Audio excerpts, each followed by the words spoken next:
우리가 가지고 있는 개역 개정 성경에서 히브리서 2장 9절은 이렇게 되어 있습니다. 오직 우리가 천사들보다 잠시 동안 못하게 하심을 입은 자 곧 죽음의 고난 받으심으로 말미암아 영광과 존귀로 관을 쓰신 예수를 보니 이를 행하심은 하나님의 은혜로 말미암아 모든 사람을 위하여 죽음을 맛보려 하심이라.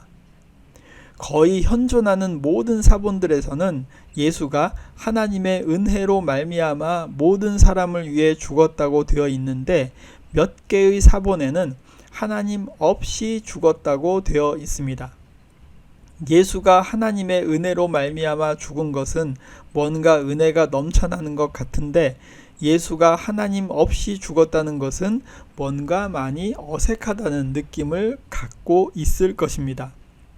우리가 이렇게 생각하는 것처럼 성경을 필사하는 사람들 역시 하나님 없이 보다는 하나님의 은혜로 말미암아 라는 표현이 자연스럽다고 생각했을 것입니다.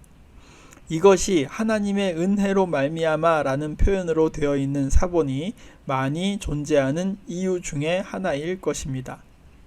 그런데 과연 이 부분이 하나님의 은혜로 말미암아가 더 원래의 본문이었는지 아니면 하나님 없이가 원래의 본문이었는지는 조금만 논리적으로 생각하면 하나님 없이가 더 원래의 본문이었을 것이라는 추측이 가능합니다. 필사자들이 성경을 필사할 때 성경에 20번 이상 등장하며 매우 익숙한 표현인 하나님의 은혜로 말미암아 라는 문구를 거의 등장하지도 않고 예수에 대해 약간은 어색한 표현인 하나님 없이 라는 표현으로 바꿔서 필사하는 경우는 거의 드물 것입니다. 그리고 필사자들이 그래도 자신이 필사한 문장을 한 번 이상은 검토할 것인데 그 과정에서 하나님의 은혜로 말미암아 라고 써야 할 문장을 하나님 없이 라고 썼다면 그것은 쉽게 발견할 수 있을 것입니다. 필사의 과정에서 쉽게 이해되지 않는 문장을 만났을 때 필사자들은 이후 독자들을 이해하기 쉽도록 바꾸는 경우도 있었다고 합니다. 심사숙고해서 히브리서를 읽는 사람이 아니라면 하나님 없이 보다는 하나님의 은혜로 말미암아 라는 표현이 더 세련되고 신앙적이라고 생각할 수 있습니다. 그래서 만약 필사의 과정에서 약간의 문장을 고치는 것이 나름대로 허락된 상황이라면 하나님 없이 라는 문장을 하나님의 은혜로 말미암아 이것으로 변개했을 가능성은 높지만 그 반대인 하나님의 은혜로 말미암아 라는 문장을 하나님 없이로 변개했을 가능성은 낮다고 할 수 있습니다. 하나님의 은혜로 말미암아 라는 문장을 일부러 하나님 없이로 바꿀 필사자는 거의 없었을 것입니다. 요약하자면 만약 하나님의 은혜로 말미암아 라는 구절이 원래의 본문이었다면 이 본문을 토대로 필사하는 과정에서 하나님 없이 라는 구절이 발생할 가능성은 거의 없다고 볼 수 있습니다. 예수 그리스도는 하나님의 은혜로 말미암아 죽었다고 되어 있는 표현을 하나님 없이 죽었다고 일부러 고쳤을 필사자는 없다고 봐야 합니다. 그렇기 때문에 히브리서의 원본문 혹은 원본문에 가까운 표현은 하나님의 은혜로 말미암아가 아니라 오히려 하나님 없이 그리스도가 죽었다는 표현이라고 할 수 있을 것입니다. 그렇다면 왜 그런 어색한 표현이 원래의 본문과 가깝다고 할 수 있을까요? 이것은 히브리서의 전체 문맥 속에서 이해할 수 있습니다. 우선적으로 히브리서 전체에서 예수의 죽음이나 그 죽음의 결과로 발생하는 구원의 유익을 은혜라고 말하는 구절은 없습니다.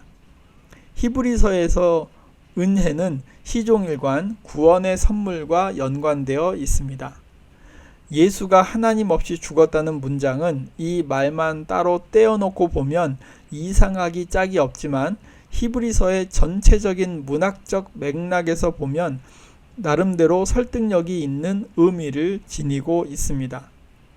히브리서 저자는 철저하게 예수가 인간적이고 수치스러운 죽음을 죽었다고 강조하고 있습니다.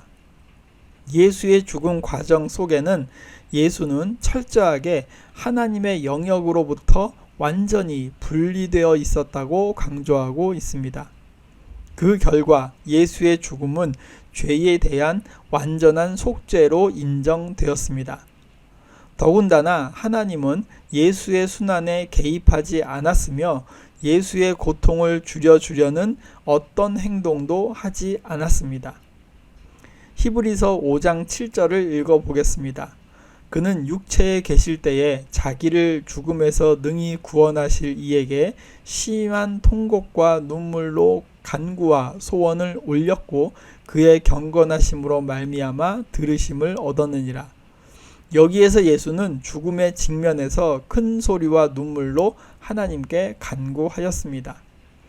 히브리서 12장 2절도 보겠습니다. 믿음의 주요 또 온전하게 하시는 이인 예수를 바라보자. 그는 그 앞에 있는 기쁨을 위하여 십자가를 참으사 부끄러움을 개의치 아니하시더니 하나님의 보좌 우편에 앉으셨느니라.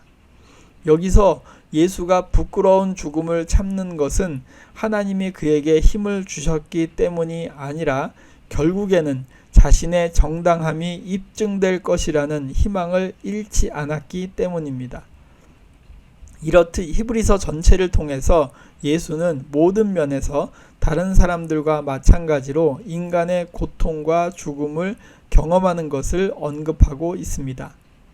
히브리서 2장 9절 자체를 보면 예수가 인간적인 고통을 당했으며 인간적인 죽음을 죽었다고 강조하고 있습니다. 이 구절에서 그리스도의 속죄 사역에 나타난 하나님의 은혜에 대해서는 언급하지 않습니다. 예수가 순환을 당한 것은 온전한 인간으로서 겪은 것이지 결코 구원자로서 겪은 것이 아닙니다. 그리고 그가 높임을 받은 상태에서는 구원자임이 분명하지만 순환만큼은 완전한 인간으로서 당했다는 것을 히브리서는 강조하고 있습니다. 예수는 낮아짐으로 자신의 사역을 시작했고 죽음으로 이 사역을 마무리했습니다. 하나님 없이 당해야 하는 그런 죽음으로 자신의 사역을 완성한 것입니다. 신약 성서 저자의 메시지를 제대로 이해하기 위해서는 먼저 그 저자의 어투를 살펴보아야 합니다. 물론 그리스도에 대한 이해가 있어야 어투를 살펴볼 수 있다는 제약이 있지만 오늘날에는 많은 보조 자료가 있기 때문에 저자의 어투나 문체, 자주 사용하는 단어나 표현이 무엇인지를 어렵지 않게 파악할 수 있습니다.